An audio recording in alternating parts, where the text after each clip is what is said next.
Good. So we're coming to the last leg of the conference. Already, this is super fast. I don't know about you, but for me, this is super fast. And I'm very happy to have Michael Hausding here from Switch. He's one of the leading DNS experts. He's operating the .ch domain. And if there is anything we should know about resilience on DNS, he should know.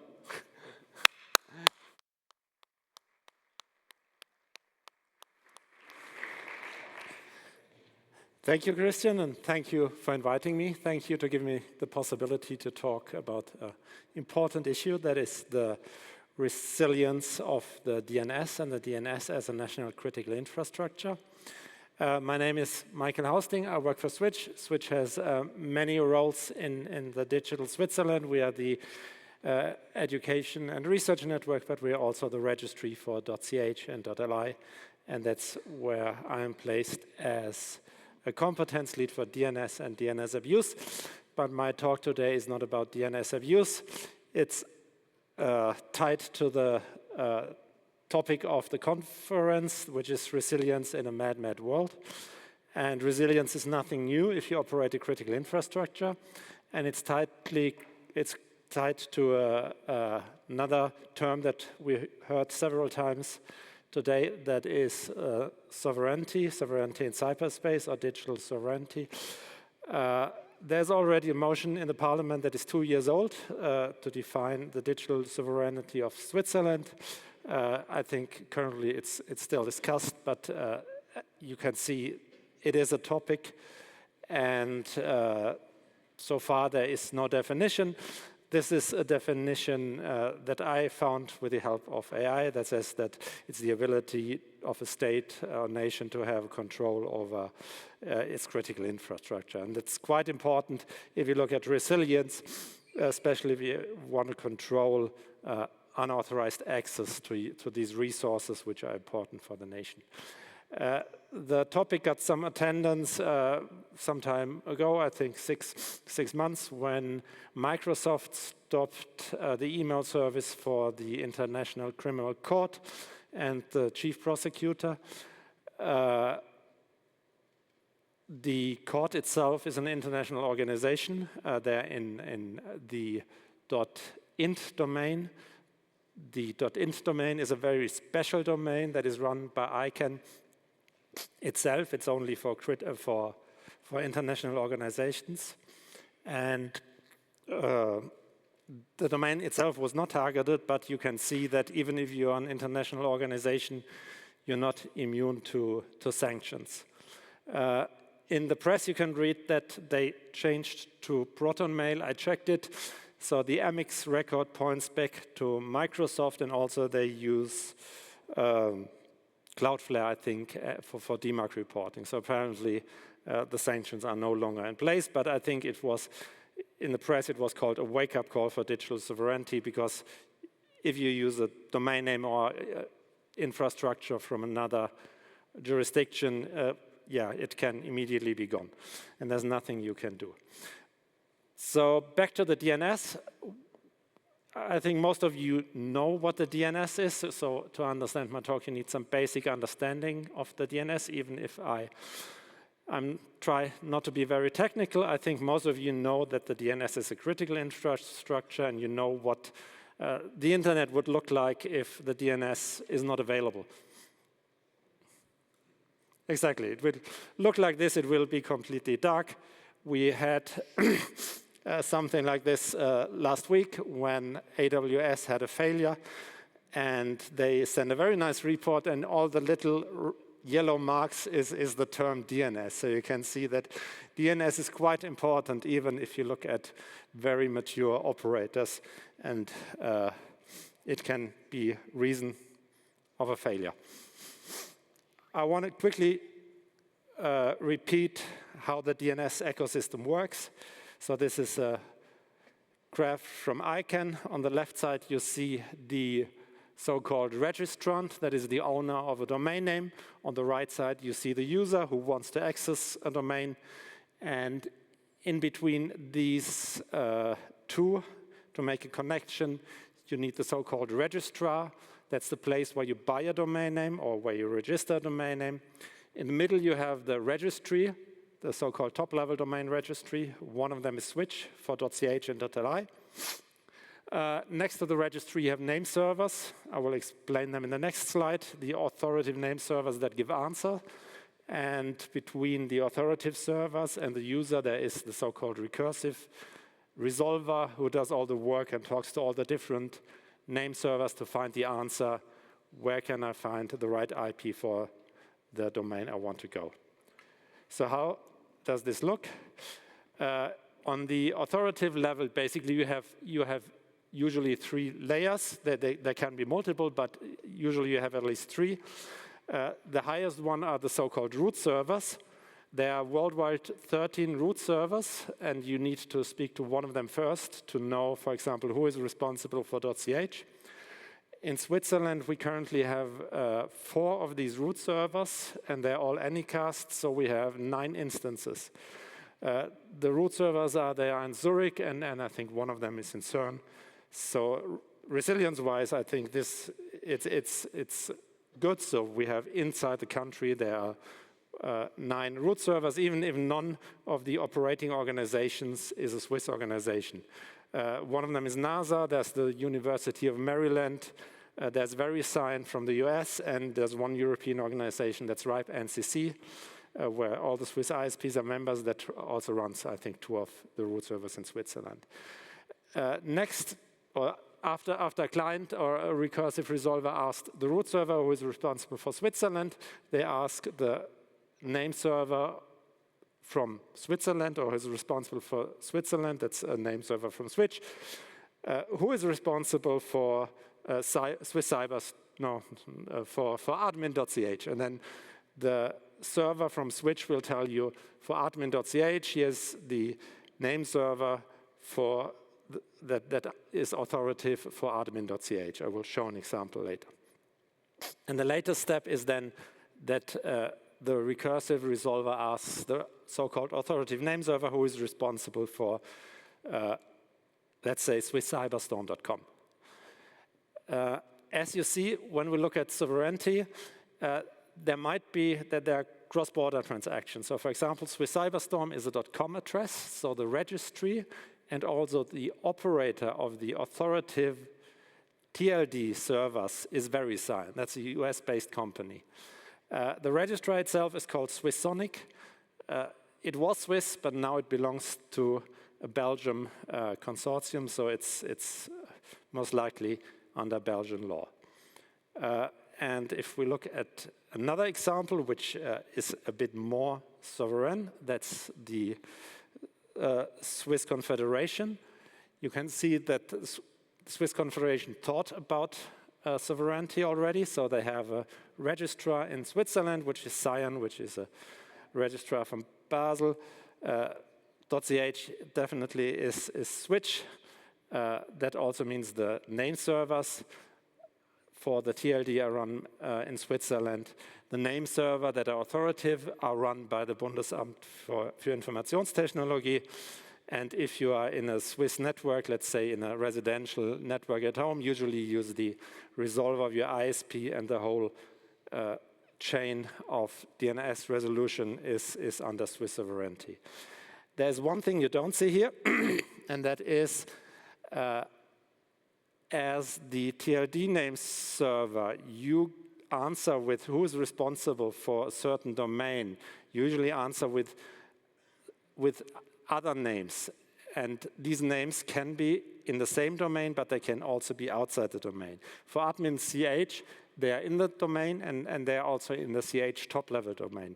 So there is no outside jump of the .ch domain and outside of admin CH. That means nobody else sees these requests, which is different, for example, for Nestlé. Nestlé, a Swiss company, one of the few big Swiss companies that uses the .ch domain name. They have a registrar in the UK, cum laude, and they use Newstar as a DNS provider. So if you query Nestlé, at least one US entity gets your request. And that's special because if you look at the name server entry for nestle.ch, it is within nestle.com. And this means there's another entity, which is VeriSign, the top-level registry for .com, where you depend on to have a proper resolution of your domain name. So these are just examples. To look at the question of resilience and of sovereignty, there are also some geopolitical considerations which are quite high level. And the question that is always asked is, ICANN, or better, IANA is the organization that maintains the root file. And around 10 years ago, 2014, there was the so-called IANA transition when the control over IANA went from the US Telecommunication Regulation Authority to ICANN. And by then, there was very much opposition from Mr. Rubio against that, because the US lost control over the domain name system. And the question that is always asked, can geopolitical tensions, or can the current US administration force ICANN to remove a TLD from the zone file? And that question is not pulled off thin air, because 2 years ago, the Ukraine asked ICANN to remove .ru and all other Russian domains from the zone file. ICANN answered that it's not their job to make that decision, and that country code top-level domains need to have a consent to get into to have a change. So nothing happened there. And I think it is very unlikely that this is going to happen, because if country code top-level domain is removed from the root zone, then the whole system will break, ICANN will become irrelevant, and also the US influence on the DNS will decrease. And I think there's no interest from the US to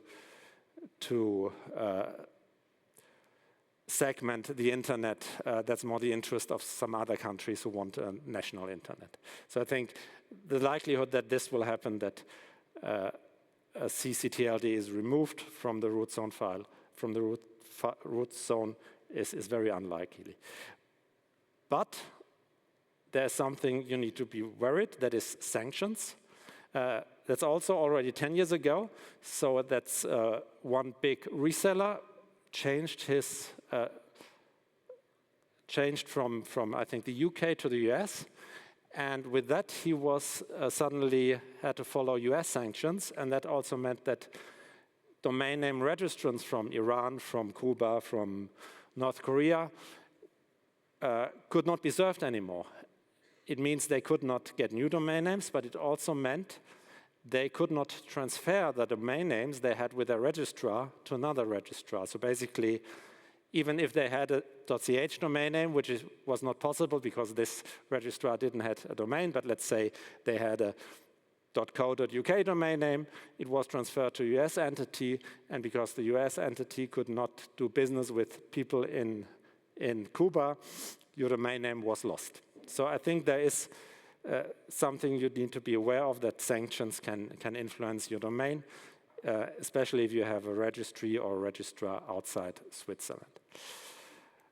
So how does the sovereignty and the resilience in the DNS for Switzerland look like? Actually, Switzerland is quite good, because Switzerland has a law or an ordinance on internet domain names. It was one of the first countries that had a law on domain names. That makes it easy, or it gives legal clarity for people who have a domain name. If you have a .ch domain name, Switzerland, it's under the jurisdiction of Switzerland, and it's very unlikely that another court will pick up a case against you. There's also the so-called .ch is a CCTLD, a country code TLD, which is under the only sovereignty of a country. And all the other domains we use in Switzerland that are under this law, .swiss, .zurich, they are so-called generic top-level domains. So the law also applies for them, but for them also the ICANN rules apply. So there's a double regulation on .swiss and .zurich, but there's a single regulation on .ch, which is the ordinance on internet domain names. If we look at the market share, this is a statistic from CENTER, the Council of European top-level domains, top-level CENTER registries. In Switzerland, .ch has a market share of 58%. The second largest market share is .com.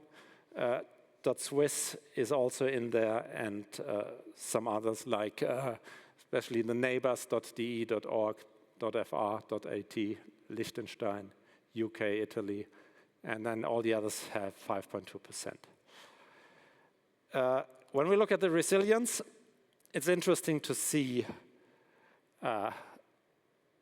for example, I choose the cantons because cantons by default have a 2-letter code under the .ch TLD. So Aargau has AG.ch and for all the others. And I looked at what name servers do these cantons have, because the registrar, the registry is in Switzerland, but there might be other dependencies, especially because if they use other TLDs in the domain name. And you can see Appenzell Ausserrhoden is very special here because first they have a registrar that now belongs to a Belgian company, but that's not the main issue. The main issue is they use Azure as a DNS provider. So if you use a Appenzell Ausserrhoden domain name, usually your query goes to US entity. And they also have, for other dependencies, which is VeriSign, Peer, and Identity Digital. And that is because Azure uses different TLDs in the name server. So Appenzell Ausserrhoden has 4 name servers, and they're in the .org, .info, .com, and .net domain, and they are all under US control. This also gives a larger attack surface, because if one of these top-level domains, let's say, is compromised, you can very easily give wrong answers. Luckily, the guys from Appenzell, they're not stupid, so they implemented something that is called DNSSEC, which prevents this, because if one of these TLDs would be compromised and would give wrong answers, they don't have a cryptographic key to sign these answers, and so modern resolvers that validate DNSSEC would fail. DNSSEC is, in the meantime, 52% of all .ch domain names have DNSSEC. Most of the major ISPs in Switzerland, Swisscom, Sunrise, they all validate DNS. So Swiss internet users are very well protected from spoofing or from giving wrong DNS answers.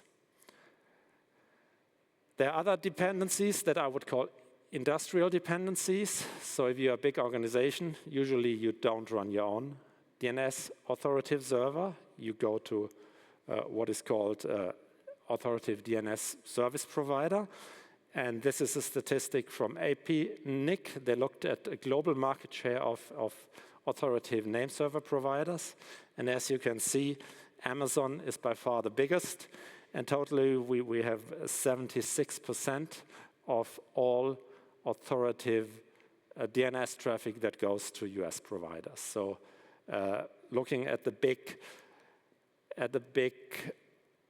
Swiss companies, so this is a statistic for the 20 companies from the Swiss Market Index. On the right side, you can see the authoritative name server operators. 80% are from the US, so basically that's AWS, Cloudflare, and the others. And only 20% are from Switzerland. And that is, all of that is Swisscom. While Swisscom itself uses a .ch domain name, so it's one of the other 6 SMI organizations that uses a Swiss domain name, their name server still is swisscom.com. So Swisscom itself relies on the .com domain, but also all the companies that use Swisscom as an authoritative name server provider rely on .com, because usually the entry for the name server is swisscom.com. And there can also be mistakes. For example, 10 years ago, there was a large outage for Swisscom customers because ipplus.net, which is also a domain that Swisscom had, and they didn't renew it, and because it was the name server for many Swiss organizations, there was a big failure of NZZ, for example, failed for more than 6 hours because the name server entry was in a domain that didn't resolve anymore. On the left side, you can see the TLDs that are used.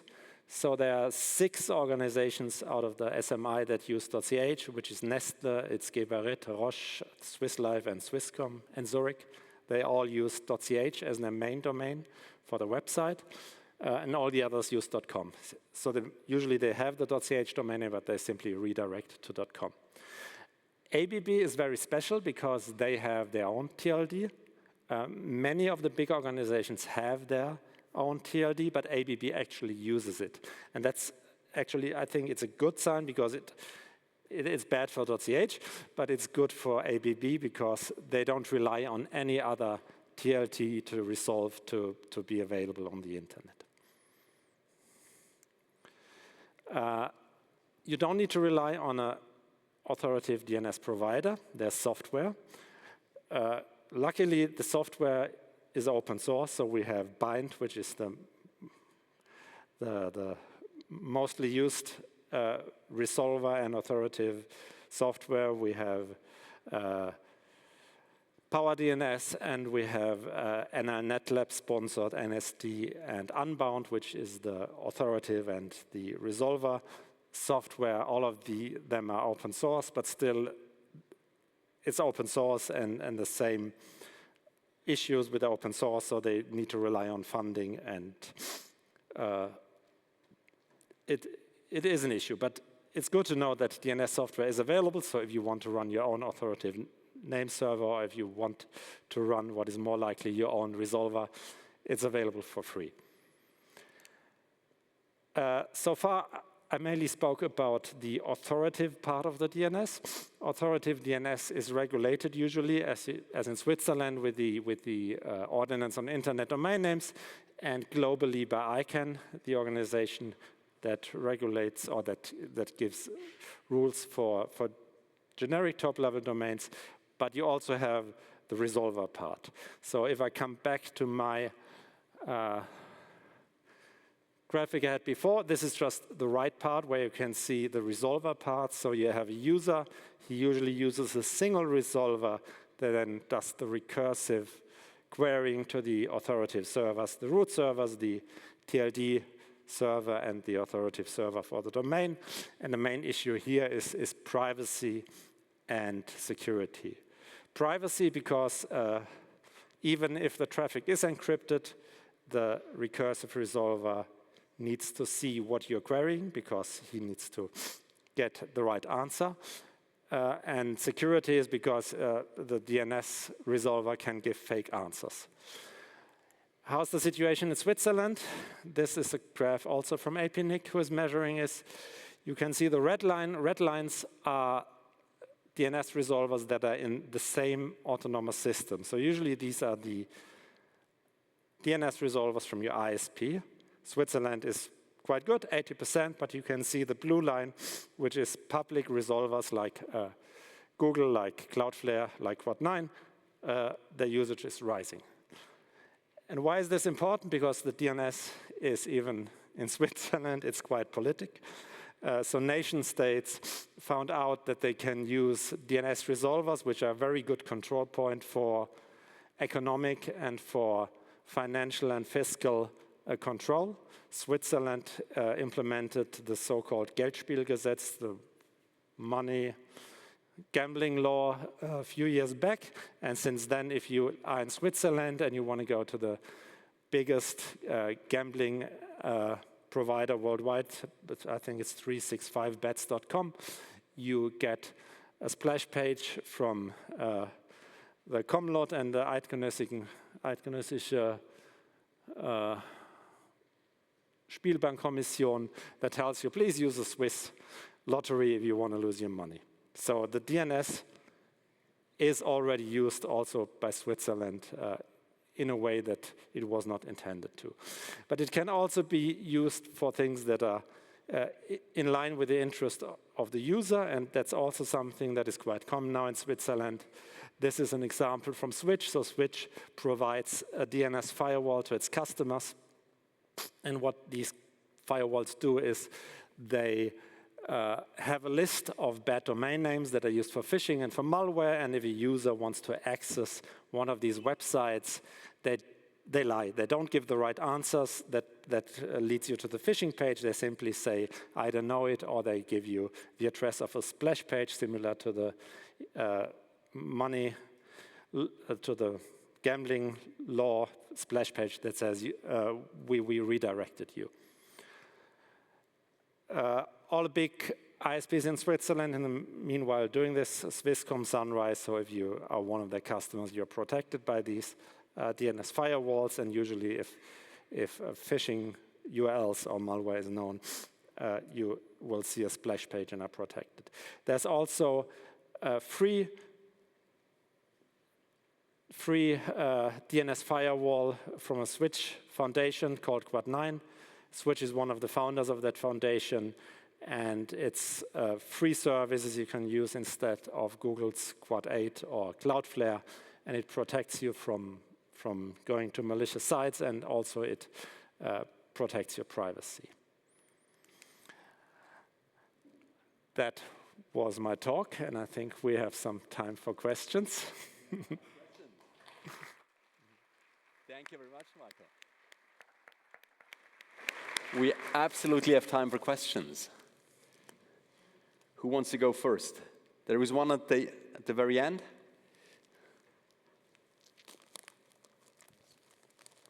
So my question is, let's assume that one of those middle companies or states now decide that, yeah, Switzerland doesn't really need connectivity to CH for its people.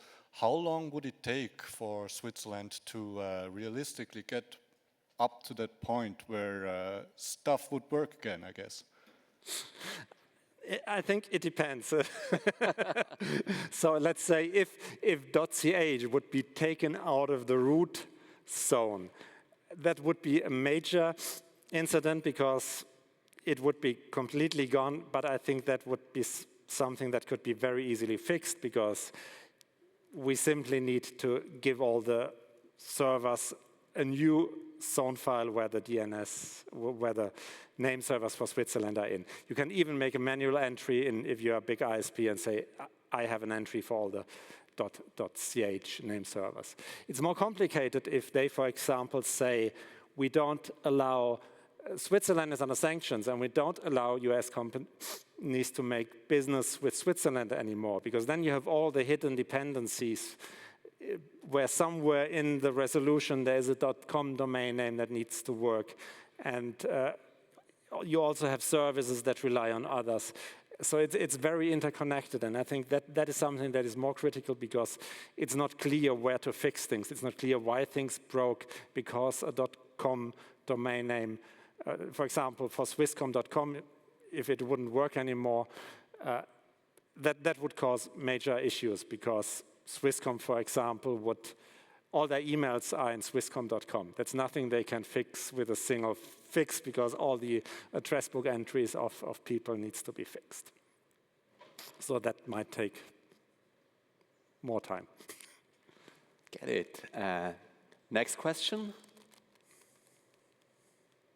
Yes, please. Mike is coming.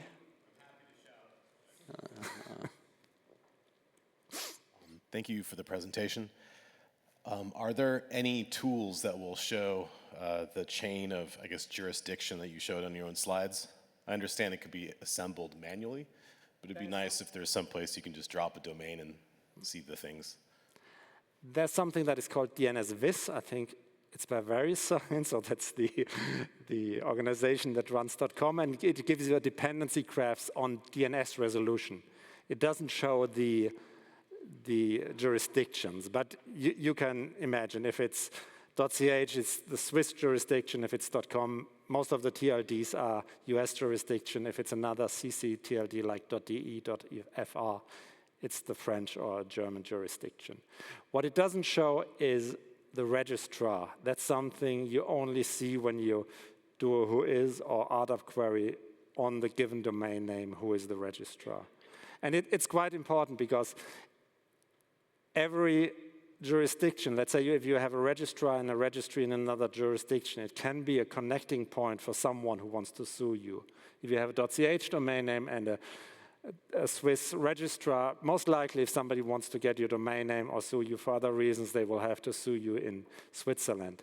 If you have a .com domain name with a German registrar, basically they can go court shopping and see what is the best place to sue you, and either go to the place of the registry or the registrar and say, there's a connection point in that country and I'm going to have a lawsuit in that country. Very good. Let's take a final question there.